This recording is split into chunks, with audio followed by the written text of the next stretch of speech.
ассалому алайкум ва раҳматуллоҳи таъала ва баракату. дӯстони азиз, парвардигор нигаҳбони ҳар як қадами шумо бошад. алҳамдулиллоҳ ки чӣ қадре тонистем қадаме ки алҳамдулиллоҳ сиҳату саломат буд ва саломатияш хуб буд ба сари баланд. як рӯзаи моҳи шарифи рамазонро бо пуррагӣ аз худ кард, иншоаллоҳ ба поён расид. ин моҳи муборак, ин моҳи пурфайзу пурбаракат аз дасти мо рафт. касе хайр кард, парвардигор хайри кардагиашро ба даргоҳаш қабул гардонад. касе ки натонист, мақсад имконияти молие надошт ки хайр кунад, дуо кард, парвардигор дуошро ба даргоҳаш қабул гардонад. раҳмат кунад падару модари ҳар як қадами шуморо. парвардигор ҷаннатулфирдавса бар ҳар як қадами шумо насиб гардонад ки дар ин корҳои хайр ҳамроҳи мо будед, дастгири мо будед. аз ҳар як қадами шумо дӯстони азиз миннатдор ҳастам. алҳамдулиллоҳ сайти мо гарчанде сайти хайр аст, сайти кӯмак бар ниёзмандон аст, алҳамдулиллоҳ. ва ҳамчунин аз ин хела бигем подписчи ки кам дорад, шахсони кам моро дар ин кор дастгирӣ мекунанд. ба ҳамеқашам алҳамдулиллоҳ шукри парвардигор ки чӣ қадре метонем ба ёри парвардигор ва дастгири шумо дӯстони азиз, ба ниёзмандон, падару модароне ки муҳтоҷ ҳастанд, мақсад кӯмаки худамонро иншоаллоҳ расонда истодаем. ба ҳамон хотир як борга аз ҳамаи қадами шумо ташаккурӣ мекунам. чӣ қадре метонем ҳама вақт дар кори хайр, мақсад дастгири ҳамдигар бошем. иншоаллоҳ ки парвардигор мегӯяд ки ҳар як рубл ки ҳар як хайре ки шумо мекунед ҳамая чанд карата ман бо шумо боз мегардонам, барои шумо боз мегардонам. ин ваъдаи парвардигор аст ки худо медоне ки худованд ҳар ясхене кар ин ҳақ аст иншоаллоҳ. баъд аз ин дӯстони азиз, дар ин бегоҳи ид, дар ин бегоҳи фитр аз ҳар як қадами шумо хоҳиш мекунам ки дастаҷамъона ва пага ҳамчунин дар намози ид дар куҷое ки мехонед дастаҷамъона дар ҳаққи бародарое ки дар Фаластин, дар мақсад ҷое ки муқаддас аст барои мусалмонон,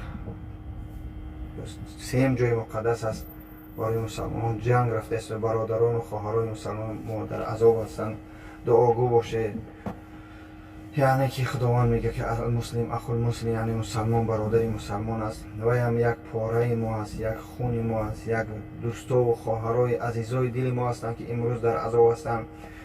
мутаассифона ин яҳудои бадбахт, як душманони худо, душманони ислом чӣ қадар зарбаҳое зада истоданд бар онҷа, ҳатто дар даруни масҷид паҳатои аблаҳои бадбахт, мақсад чӣ мушкилои болои хоҳарону бародарон оварданд. ба ҳамон хотир дар ин рӯзи муборак дасту ҷамъона дуо мекунем иншоаллоҳ ки худовандо мушкилошон осон гардонад. аз мо чӣ меояд? фақат як ҳафт дуо ва шукргузор бошед ки дар ин замонаи беқарор, дар ин замонаи нотинҷ алҳамдулиллоҳ шикамому сер ҳастанд, хонаҳому фарзандому дар давлати обод ва мақсад ҷойҳои хуб ҳастем. ба ҳамон хотир шумо бидунед ки ҳатто дар як рӯб хове ки мехоҳанд дар ҳасрате ки мақсад як соат ба ҳазр хоб кунанд, мутаассифона ҳам хова надида истоданд, шиками сера надида истоданд ҳам бародарои мо ки дар ҳамон Фаластин ҳастанд. ба ҳамон хотир дуогӯ бошед дар ҳаққи бародароне ки муҷоҳидоне ки дар ҳамонҷа шаҳид шуда истоданд ва барои пешравии ислом, барои дастгирии хоҳароне ки мақсад мутаассифона сатрои саршон аз саршон гирифта истоданд. дуогӯ бошед дӯстони азиз. дар ҳамин лиҳоз бародарони азиз кадмоед ки агар дар роҳи худо хизмат карде, чӣ қадре тунисте раҳмат кунед як борга падару модари ҳар як қадами шуморо. пага рӯзи ид аст, метонед иншоаллоҳ ида бо сари баланд гузаронед. дуогӯ бошед дар ҳаққи бародарони ғариб, дар ҳаққи бародароне ки муҳоҷир, дар ҳаққи бародароне ки дар турмаҳо нишастанд ва беморову қарзидоро. худованд як борига хайри шуморо ба даргоҳаш қабул гардонад. саломат бошед. мутаассифона мо ки як бачаи кӯча ҳастем, шоирӣ хундагӣ нестем ва мисол мегӯям институти санъат ёр накардем ки бо шеъру шоирӣ сухана ба поён бирасонем.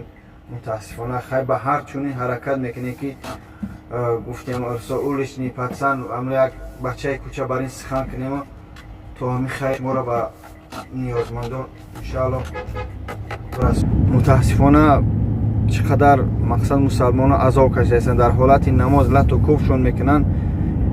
ما چی در گرفته سوده این بدبختای یهود اینها را پیغمبر خدا صلی الله علیه و آله گفته، خداوند گفته که هیچگاه اینها دوست با مسلمان نمیشوند حتی تو حالی که شما اگر دینی و را قبول نکنی، اگر دینشون را قبول کنی، اگر با گفتی خودشون که شما را مقصد رفیق خودشون برادر خودشون بشمارن، باز میگن که شما در حالتش میشه مقصد که میگن که شما یک دین فروش هستی. اگر تو دین فروش نمیشدی، دین ما را قبول نمیکردی، همراه ما نبودی. با اون خاطر این بدبختا را خرسندی شما ببینید اینها هیچگاه دوستی ما نبودن، این تا روز قیامت نمیشه. با اون خاطر لعنت الله بر سر آنها که مقصد حاضر در این حالت مشکلی با چقدر عذاب در سر خواهر آورده است. با اون خاطر خدا لعنت چو کنه در حق برادران مهاجر، در حق مسافران، در حق آدمایی که در این مشکلی هستن دعاگو باشه. خدا نگهبان باشه.